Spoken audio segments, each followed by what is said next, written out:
So we watched the 1967 Casino Royale adaptation. The second of, so far, 3 adaptations of Casino Royale. The worst by a long, long, long way.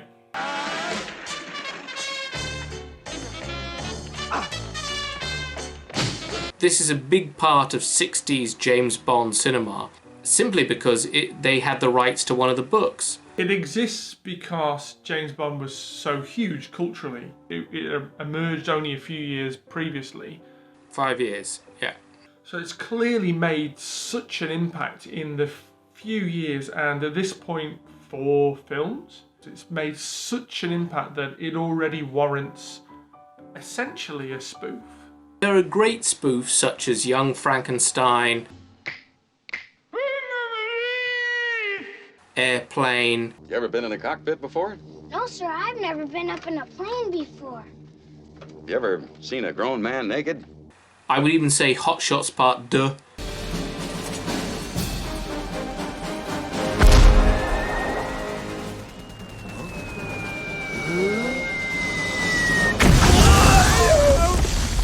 War.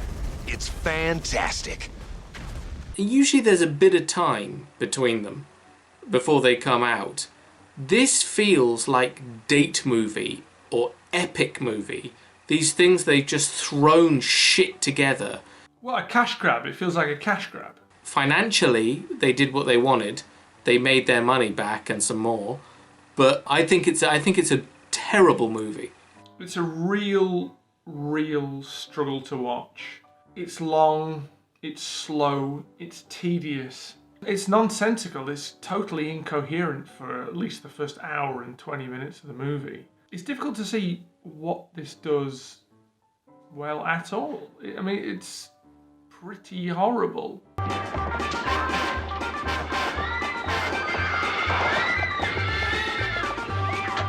It's a zany 60s comedy, which is, I would say, some of comedy, aside from racism and, really nasty things, this is some of comedy at its worst, is 60s zany cinema.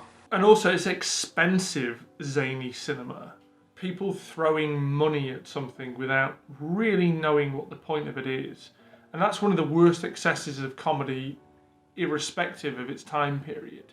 Expensive fucking shit comedy where people are throwing money. 1941. 1941 is a great example.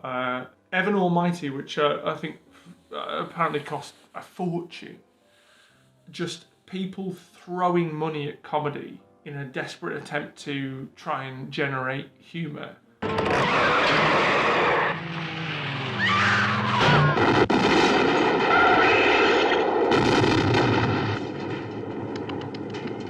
So we've been watching all the Bond films up to this point and playing a drinking game. We won't say the rules, but we will leave the rules down below. It's based on an Ian Fleming novel. Well, no, what do they say in the credits? We read it, we ignored it, we don't give a fuck or something. I can't remember what it says, but something along those lines. Suggested by the novel Casino Royale, which means bearing absolutely no resemblance to. So there were 163 drinks in this movie. To put that in perspective, From Russia with Love was 63 drinks, so this is 100 more drinks. We added a rule just because of Dr. No, because it was so light on rules, that we would say whenever they say James. So we threw James in there. James has been our undoing. Jamie. My dear. Thank God she's calling him Jamie. Yes, that's not a drink. Say it again. James Bond. Oh, James. oh, that's 3. James Bond, my Joe. I wrote some notes while watching this. It's over 2 hours long. I thought, let's write something down. And the first thing I wrote down was baffling crap.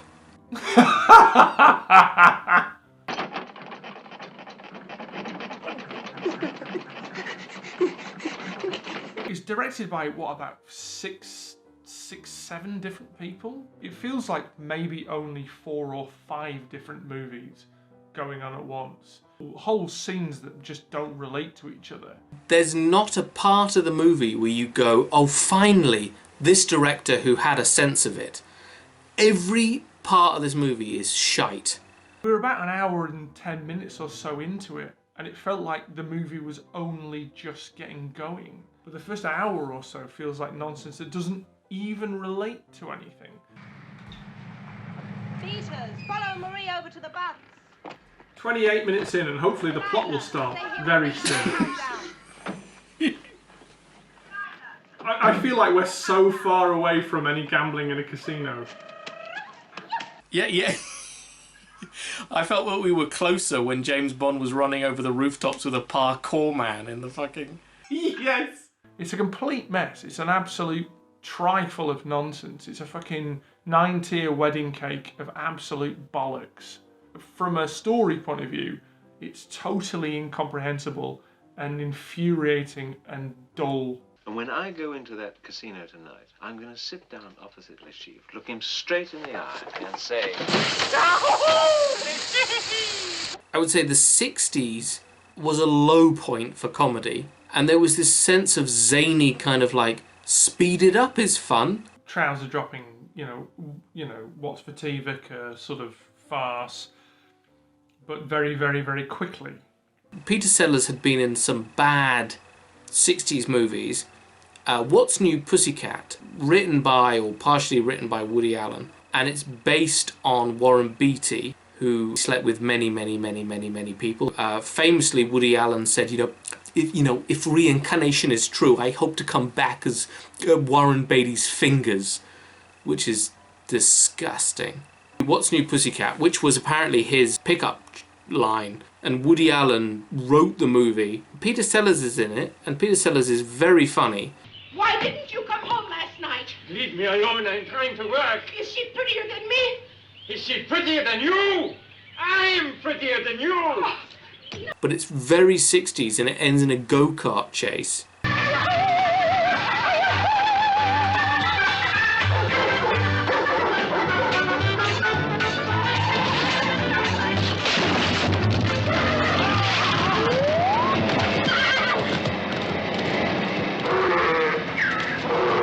Zany, bonkers.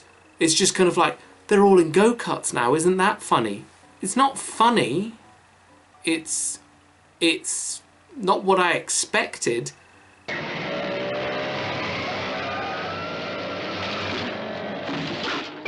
Do you want to explain the plot, or should I? Well, if you think you can explain the plot, then please do, because I barely... Okay, rock, paper, scissors. Right, okay. 1, 2... Scissors. The film starts with Peter Sellers in a children's playground in Berlin, and there's a cop joke. These are my credentials. They appear to be in order. Come with me.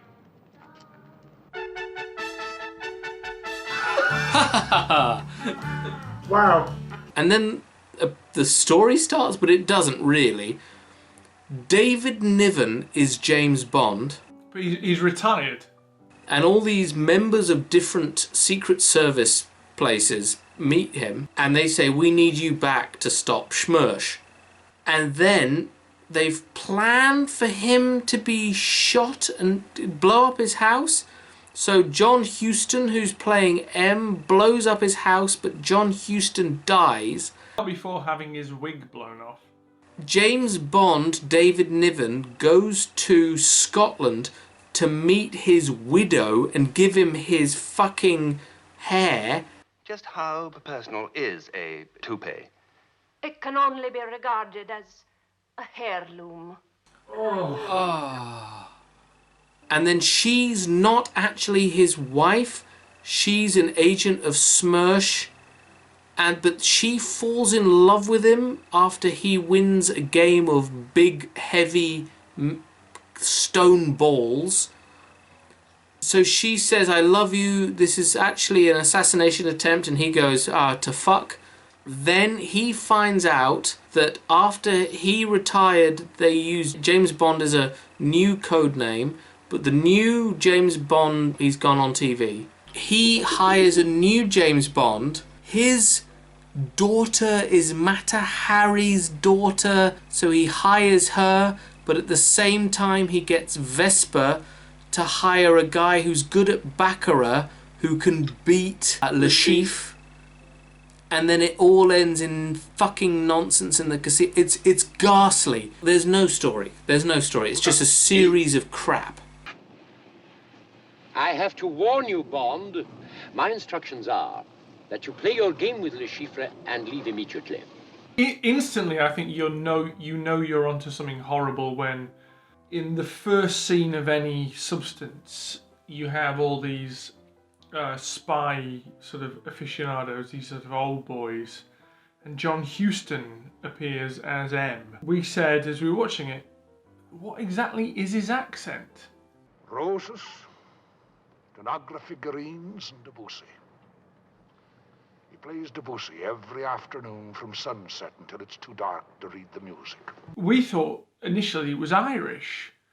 Without a James Bond 007, no one would have respected us. And then after about 10 minutes, hang on, is he Scottish? The true, one and only, original James Bond. It is quite fascinating that John Huston was one of the directors as well. I mean, this feels like the movie 43 of the 60s. Like, let's just get a bunch of directors and oh, whoops, we fucked it up. That's a really good comparison, because they are both abysmal, fucking dreadful films. They are the worst of comedy of their eras. He's alive. He's alive. Well, but I don't care. You know, kids make fun of everything, right? Is it just me, or did it suddenly get a little chilly in here? This is the movie 43 of the fucking 60s.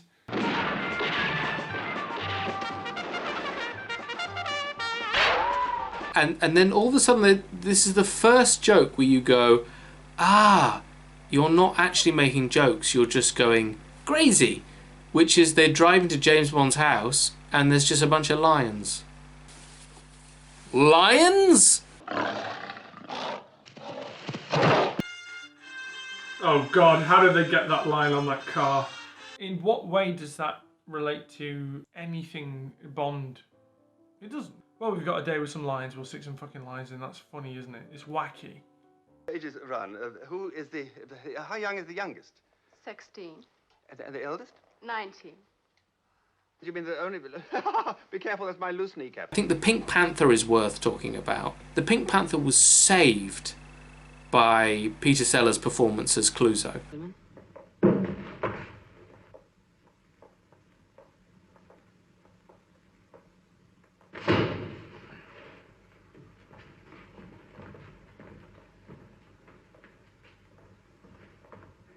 The rest of it is just crazy, bonkers nonsense. Gorilla at a Christmas party, he's trying to steal a diamond, car chase. Yes. Oh, look, isn't this mad? Anyone who would watch a marathon and go, look at the rhinos. Yeah, yes. Yeah, anyone amused by a fun runner in a funny suit, yeah. David Niven, the reason I actually cut myself a few times, but I've shaved a lip moustache, but I've got it wrong. Is it called a lip moustache? I think all moustaches are lip moustaches. My little moustache is more like, his is much bigger. I've gone for John Waters. Yeah. It's pretty good. I don't know who I am. You've not thought it through, so you're one of the producers of Casino Royale. Yeah. Yes. Yeah, I don't relate to anything, much like the movie. Jasmine tea, sir. Lapsang Souchong. Lapsang Souchong is the worst tea. Will you be meeting me tonight, sir? Probably. So David Niven is Bond here, yeah. So, as you pointed out in one of our earlier videos, he was the author's choice for the character. Yeah. And here is proof that the author was wrong. A fucking idiot.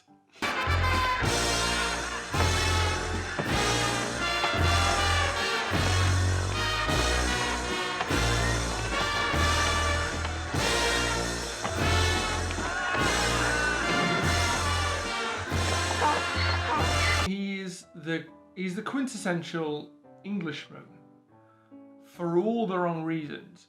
You watch this and you go, wow, Cubby Broccoli was a fucking genius casting Sean Connery. He could not have got that casting more right. And I know this is different because this is a sort of a comedic thing, but whatever this version of Bond is, Niven is no good at it. I don't know what he looks...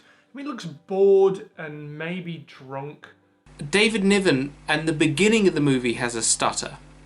Junior cipher clerk in my day, weren't you, Ransom? And then in the second half, they just fucking forget it. It wasn't even funny in the first half. Sexual acrobat who leaves a trail of beautiful dead women like blown roses behind him. And I know that, like, later down the line, you know, comedy movies like Deuce Bigalow, Male Gigolo, it's like laughing at people with Tourette syndrome. Big titties! Shit! Shit hard! And now here we've got something that's laughing at stutterers. There's nothing particularly funny about it. They don't even do something funny with it. I mean, I can't remember what it is, but there is a joke in a movie where someone stutters and the person goes, well, that's easy for you to say. There's a joke. There's not a joke here. There's not a single joke other than James Bond stutters, the prick. I think you're supposed to bring your preconceptions of Bond to the movie, and every time the movie undermines that or does something different, the movie thinks that that is inherently hilarious. So therefore Bond has a stutter and this bizarre sort of nervous, sexless character. And it isn't funny. I think the movie is suggesting that if you've got these preconceptions of what Bond is, we're going to present you with a Bond that does everything the opposite. Isn't that hilarious? No.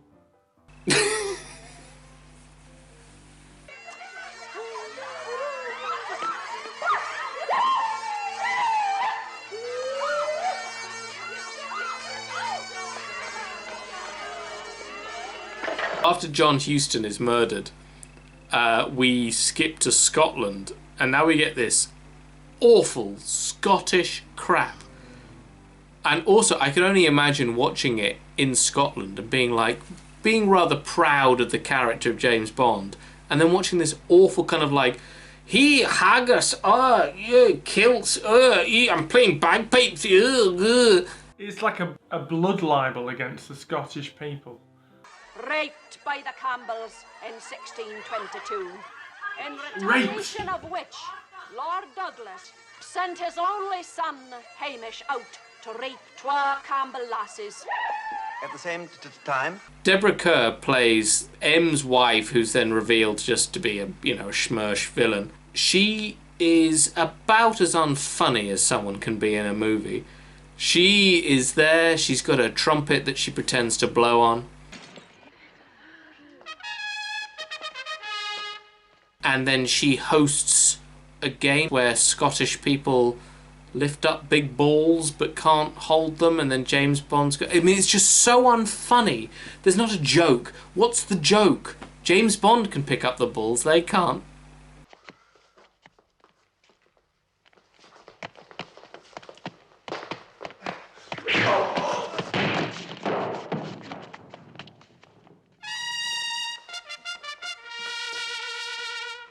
That whole section of the movie goes on and on and on for maybe 40 minutes.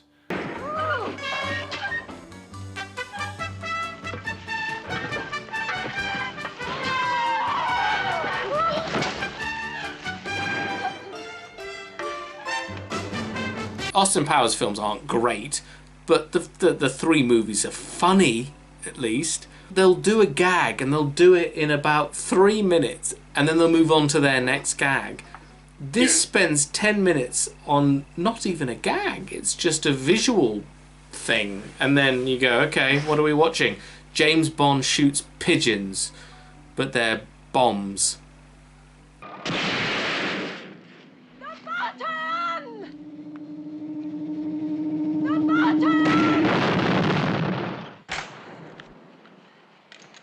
Austin Powers at least has the benefit of economy. This is my mother. Mrs. Exposition. How do you do? My God, man, what have you done? That's not your mother, it's a man, baby! Yeah, yeah, come on! Why won't this wig come off? Austin! Yeah, hold on, one second. This doesn't get to anything quickly. It fucking goes on and on.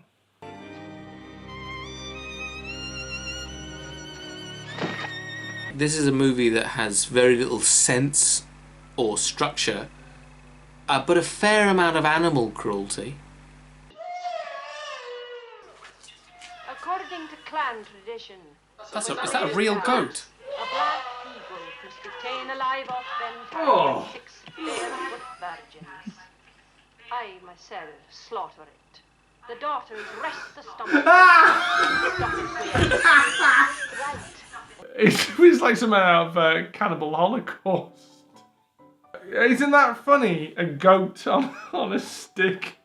This awful Scottish crap, which is also, I think, the beginning of just let's throw dozens and dozens of beautiful women at the movie. It's not making fun of the way Bond uses women. It doesn't satirize it. It just goes, hey, I know you like all these women. Here are thousands more. It doesn't feel like a joke that's pointing out the disposable nature of female characters in the Bond movies. It just feels like a movie that is quite happy to go, there you go, here's a load more scantily clad women. Again, like the first sort of, 45 minutes, there were a load of moments, I think it's like some wanking fantasy of some sort of pervert. It's just this kind of grotesque kind of like, women, women, women, sexy women, but like, no character. No characters, none of them have a character. Yeah, it's very cake and eater. Moneypenny in this film is Moneypenny's daughter. David Niven meets her and then goes, can you go kiss a bunch of men and get a new spy? So there's a scene where a beautiful woman just snogs a line of men. Yep. It's not a joke. No. It goes on for about 4 minutes. Burt Bacharach, wonderful composer, and The Look of Love is a great song. His score to this movie, when you've just got goats hanging upside down and women kissing a line of men, and it's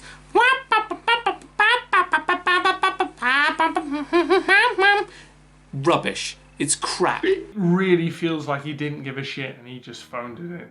Well, I guess he was looking at the footage and went, oh.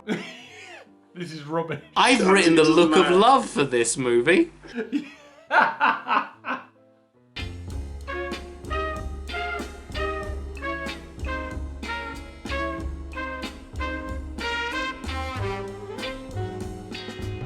This is awful. It keeps cutting between characters and segments, and you never care. And even something like Airplane, by the end of Airplane, you care about him. By the end of Hot Shots Part 2, you actually care about the relationship between Topper Harley and the lady. I want to meet your parents and pet your dog. My parents are dead, Topper. My dog hates them. I'm sorry. In this film, you don't give a fuck about the characters, and it's not funny. There's just, it's got so little to offer, this film.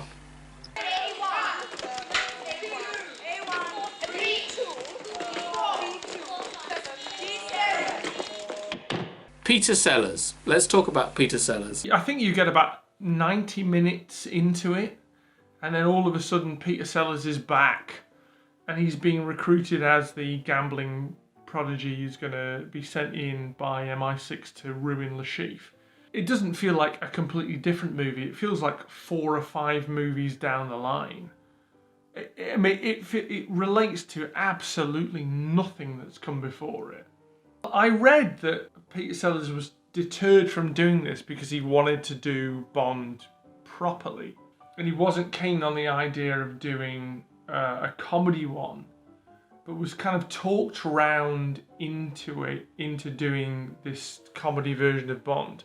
And his performance is bizarre because it feels like this awful, dreadful middle ground of him occasionally being funny, but also it really feels like he is trying to play it straight. Peter Sellers playing it straight through most of it is really awkward and really strange. And then we have a ghastly too long sequence, as every sequence is, where he is changing into different outfits in front of Ursula Andress. Hello, sailor.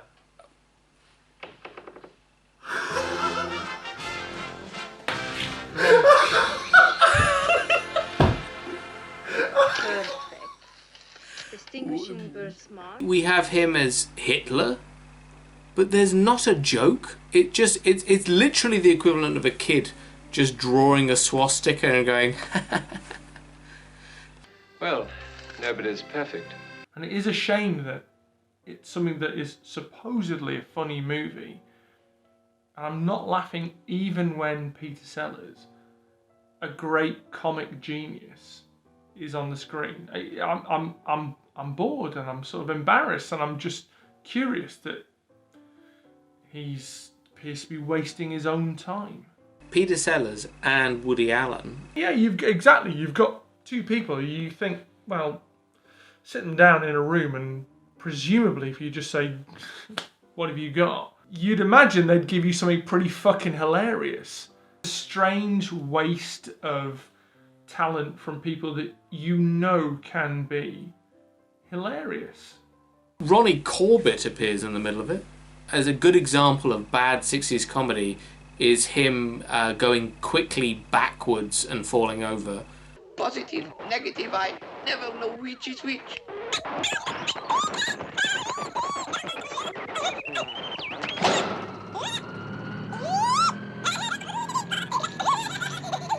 So much of his great comedy on television was, you know, how he used words. Here,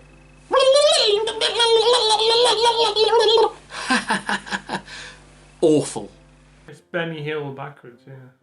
They have this whole thing where David Niven, he's a celibate, but he got in a relationship with Mata Hari. Mata Hari had a child before she was killed. So he's got a daughter, but Mata Hari died in 1917, which means this girl was born in 1917. So in 1967, this girl's 50. She ain't. How old was David Niven? You've not thought this through. It's just more crap. When his daughter is introduced, no comedy, no drama. We have a weird dance number in a huge set that looks like it cost a fortune.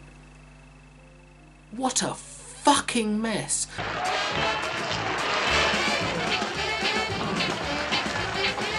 Now look here! So Orson Welles finally turns up as Le Chiffre. Obviously he's, you know, not particularly interested in acting at this point. He's more interested in, you know, drinking excellent wine. 102, take two. Ah, the French champagne. You've got Orson Welles for a film, and okay, his mind is elsewhere, and let's face it, he does not care about the film, but do something. And what you've decided to do is make Orson Welles a fucking magician.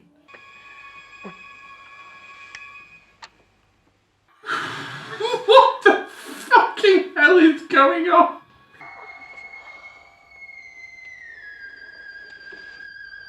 Keep your hand in place, madam, and continue to ascend.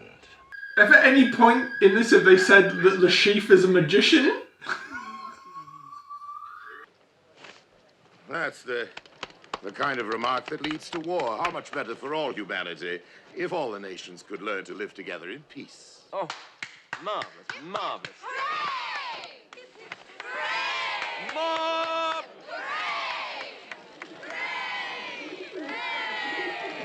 You've got Peter Sellers and Le Chiffre, and Peter Sellers hasn't been in the vast majority of the movie, and Orson Welles has been in even less. But we've decided to build to some kind of showdown between two characters that I barely even know. Let Peter Sellers do something funny, and let Orson Welles do something, you know, impressive, and there's nothing.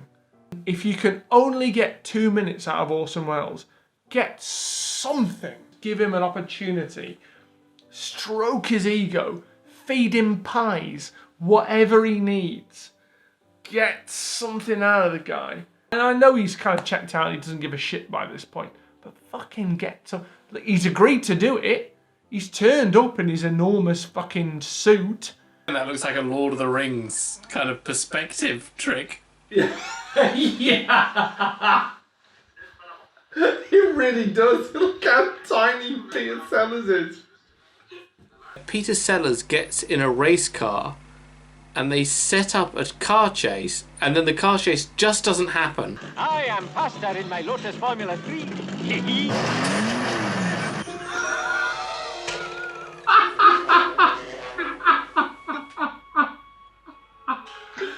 There wasn't even a chase. There wasn't even a chase. And then it's his torture sequence, which is the most torturous sequence I've ever seen. Where also they say Bond, Bond, Bond, Bond, James, James, Bond, Bond, 007. So the drink, you know, you're not having fun watching this, and if you're playing the drinking game, you're having even less fun. I'm going to have that check, Mr. Bond. I'm going to have that check, Mr. Bond. Mr. Bond. Bond. That's 2, 3, 4, 5, 6. Suppose Mr. Bond isn't ready to give it to you. You are a tiresome little man. 7. Let's try another approach. In the middle of his shitty fucking dream, all of a sudden get all these bagpipe players, and then Peter O'Toole turns up and just goes, "I'm Peter O'Toole." Are you Richard Burton? No, I'm Peter O'Toole. Then you're the finest man that ever breathed. Oh, God bless you. thank you. He turns up and says, "I'm Peter O'Toole. I'm friends with Richard Burton," and then just goes. Like, we know you are. Never trust a rich spy. Total bollocks and nonsense and whatever. Will fucking throw anything in. This fucking film was what, 2 hours and 12 minutes long, I think. The first fucking edit of this must have been about fucking 5 hours long. I can only imagine just fucking reams of shite fucking thrown into this. What is it, a film? Must be a commercial. Oh, fuck off. I'm out. I don't care. I give up. Fucking 163 drinks. I'm drunk. And I didn't even enjoy it. At least with fucking Goldfinger, I like it. And I was fucking drunk because I enjoyed it. Woody Allen, they return as the main villain, but they make him a mute for a scene. The whole point of Woody Allen as the main villain would be, okay, I'm Dr. No, but let him riff. Let him write that and do something. But no, you have Woody Allen say nothing and then burp. He can't speak. The makers of the movies they know he's a famous comedian, and they've just gone, yeah, but he's little and ugly. Just let him burp. Did you ever see yourself in the mirror lately? Oh, I think you should. You are a wretched, grotesque, ridiculous, insignificant little monster. Woody, what can you do? Well, I can give the old yakety yak yak. Okay, stand there, don't say a thing. We got Lenny Bruce as the tree. Yes! We've got Peter Sellers as the straight man. Venomous, he says. What is it? He put a sheet of invisible glass between us. Just glass. Yeah. They cut to a bunch of Native Americans saying Geronimo and jumping out of a plane.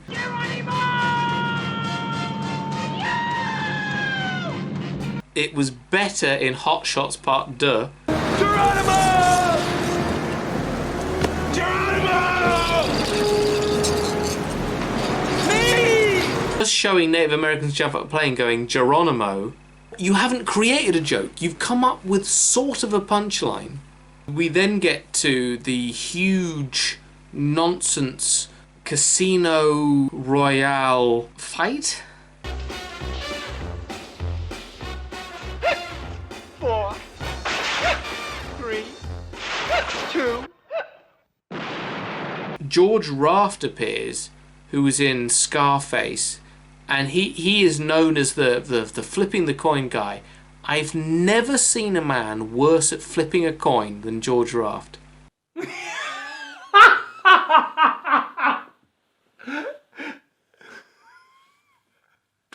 That is one. It's one thing.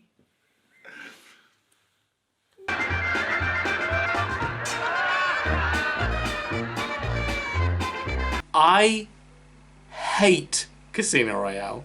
I think the TV version from 1954, you know, it's fine. It's not very exciting, but it's fine. A lot more exciting than this. The 2006 movie version is fucking great. I love it. I love it. I love it. I think it's wonderful. I think it's one of the best Bond movies. I think it's a great Bond introduction. I think it does justice to the novel and then adds two lovely little exciting action bookends to it as well. This, what can you say about 1967 Casino Royale? I have nothing positive to say about this. Nothing. I don't like anything about it. Nothing. This has no idea what it wants to do from minute 1 to fucking minute 140. This is a kaleidoscope of shit. It is an absolute fucking... It's a little firework in a cow pat of bollocks that explodes and blows turds in the air. It is awful. An absolute mess. 6 of them went to a heavenly spot. The 7th one is going to a place where it's terribly hot.